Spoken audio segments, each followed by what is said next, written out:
আজ থেকে প্রায় 3 বছর আগের ঘটনা। সময়টা ছিল বর্ষাকাল।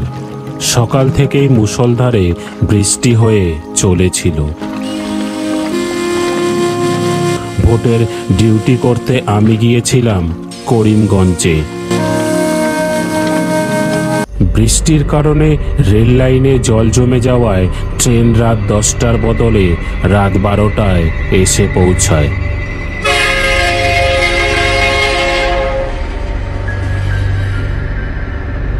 স্টেশনের বাইরে বেরোতেই ভ্যান বা টোটো কোনো কিছুই দেখতে পেলাম না। সত্যি বলতে যা মুষলধারে বৃষ্টি হচ্ছে তাতে তাদের দেখা না পাওয়াটাই স্বাভাবিক ছিল।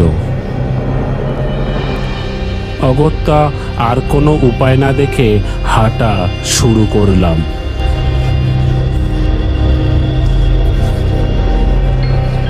চারিদিকে শুনশান পরিবেশ। জনশূন্য মাঠের মধ্যে দিয়ে আমি একাই এগিয়ে চলেছি।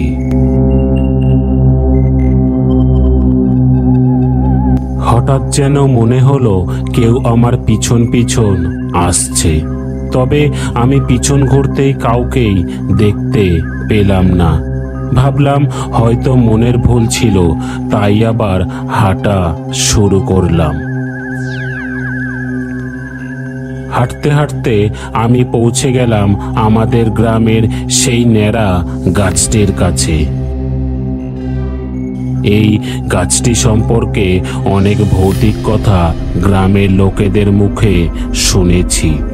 ওই গাছটিতে নাকি এক ভূত বাস করে, আর রাতের বেলায় যাকে পায় তার ঘাড় মোটকে মেরে ফেলে। এই সব কথা মনে পড়তেই আমার শিরদাঁড়া দিয়ে এক ঠান্ডা স্রোত নেমে যায়। তাই কোনো উপায় না দেখে আমি আরো দ্রুত হাঁটতে থাকলাম। কিন্তু আমি যতই দ্রুত হাঁটতে থাকি ততই যেন মনে হতে থাকে আমার পিছন পিছন কেউ যেন আসছে। আমি আবার সাহস করে পিছনে তাকাতেই যা দেখলাম তাতে আমার গায়ের সব লোম খাড়া হয়ে গিয়েছিল। দেখলাম আমার পিছনে এক বৃহদাকার কালো রঙের বিড়াল দাঁড়িয়ে আছে। সেই বিড়াল কিন্তু কোনো স্বাভাবিক বিড়াল ছিল না। আমি বুঝতে পারলাম ওটা কোনো সাধারণ বিড়াল নয়। ওটা নিশ্চিত ওই ভূতটা যে এই বিড়ালের রূপ ধারণ করে এসেছে এবং আজকেই আমার ঘাড় মোটকে আমাকে মেরে ফেলবে। আমি বুঝতে পারলাম এখানে আর কিছুক্ষণ থাকলেই আমার মৃত্যু নিশ্চিত। তাই প্রাণে বাঁচার জন্য ওখান থেকে দৌড় লাগালাম।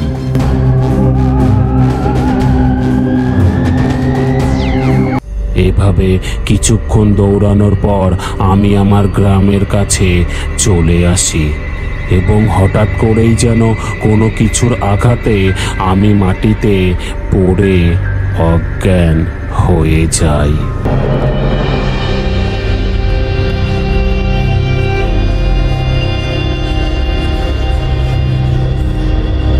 জ্ঞান ফিরতেই দেখলাম সকাল হয়ে গেছে এবং আমি আমার বাড়িতে শুয়ে আছি। মা বাবা জানালো আমি নাকি গত রাতে মাঠের মধ্যে অজ্ঞান অবস্থায় পড়েছিলাম।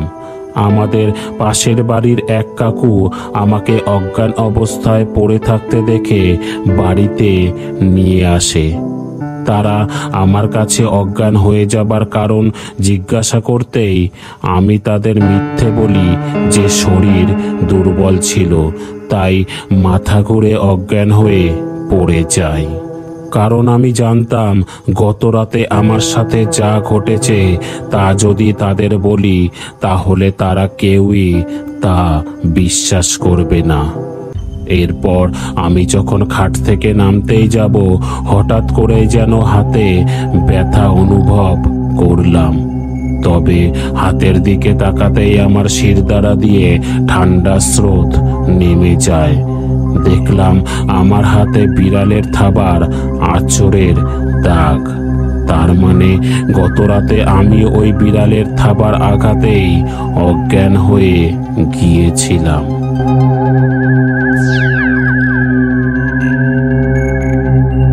হঠাৎ করেই আমি যেন কোনো বিড়ালের ডাক শুনতে পেলাম।